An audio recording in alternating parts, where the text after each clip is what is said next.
Common kayong away sa magtiayon. Ang bana, di na mo sustinto nga to sa sawa o sa marimedyo sa sawa. Pwede ba niyang ipapriso ang iyang bana kung di na mo sustinto ang tubag? Oo, pwede ipapriso. Kung sa may balaod ana, ubos sa Section 5, Paragraph E, Subparagraph 2 sa Republic Act 9262, ang Anti-Violence Against Women and Children Act of 2004 kung VAUSI.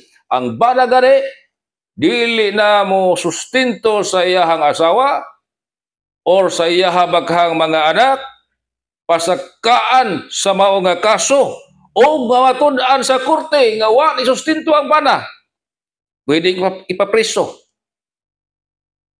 Ipapriso? Oo, pwede ipapriso. Basta di na mo sustinto. Pilay priso. Ubo sa balaod, prison correctional. Pila may range sa penalty ani? 6 ka buwan ngadto sa 6 ka tuig nga pagkapriso.